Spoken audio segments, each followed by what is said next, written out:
مع الله في القلب لما انكسر، مع الله في الدمع لما انهمر، مع الله في التوب رغم الهوى، مع الله في الذنب لما استتر، مع الله.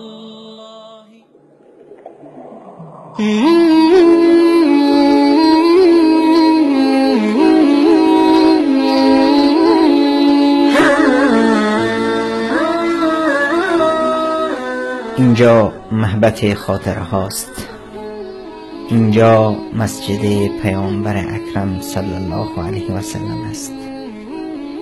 در اینجا پایه های اساسی دولت اسلام نهاده شد.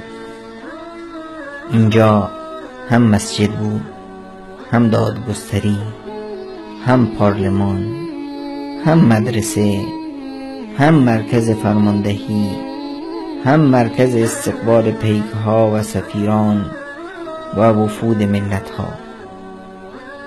خوشا به حال اهل مدینه، معلم بشریت، پیامبر وفا، به یاد بود زحمتهای بیدریغ انصاریان به زادگاهش مکه باز نگشت تا جسمان پاکشان در اینجا بخسبد و افتخار میهمانداری رسول الله صلی الله علیه و سلم تا به روز قیامت نصیب این شهر و مردمان آن شود. یک نماز در این مسجد فضیلتش از 1000 نماز در هر مسجد دیگری از مساجد جهان معدا مسجد الحرام برتر است. در فضای این مسجد بوی از خودگذشتگی ها و ایثار انصاریان به مشام می رسد که چگونه از پیامبر اکرم صلی الله علیه و سلم استقبال کردند. حلقه های علم و دانش آموزی در مسجد نبوی استمرار همان مدرسه صفه است. خوشا به حال شاگردان و اساتیدی که در این مسجد و در پی تدریس و یا دانش آموختن هستند.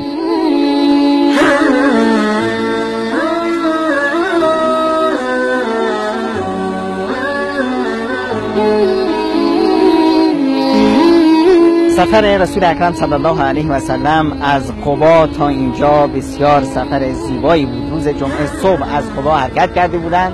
در مسیر راه همه قبایل، همه خانواده ها از پیامبر اکرم صلی الله علیه و سلم استقبال می‌کردند و سعی می‌کردند ایشون رو دعوت کنند تو منطقه خودشون و حمایت و دفاع از رسول اکرم صلی الله علیه و سلم رو به عهده بگیرند. اما پیامبر اکرم صلی الله علیه و سلم بهشون اشاره می‌فرمودند که بگذارید شتر رو که خودش مأمور از جانب خداوند متعال. در مسیر راه جایی که مسجد جمعه هست اونجا نماز جمعه ادا شد و شتر نهایتا رسید به این منطقه که منطقه بنی نجار بود. اینجایی که ما وایسادیم تقریبا خونه ابو ایوب انصاری بود. شتر هم اومد و چرخی زد و در اینجا بر زمین نشست و اینجا شد مسجد رسول اکرم صلی الله علیه و سلم. اینجا پیامبر خدا صلی الله علیه و سلم و مؤمنان مسجد رو بنا کردند. وقتی شتر نشست فوراً ابو ایوب انصاری باری که رو شتر بود برداشت اومد اینجا خونش و پیامبر خدا صلی الله علیه و سلم تا بنای مسجد، تا آماده شدن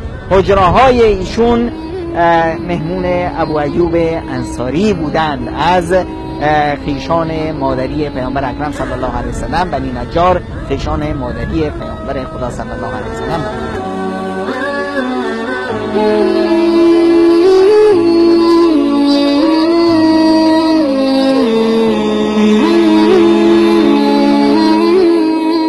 از رسول الله صلی الله علیه و سلم آورده اند هر کس به مسجد رفت برای آموختن دانشی و یا به دیگران یاد دادن، اجر و پاداشش چون حج خانه خداست.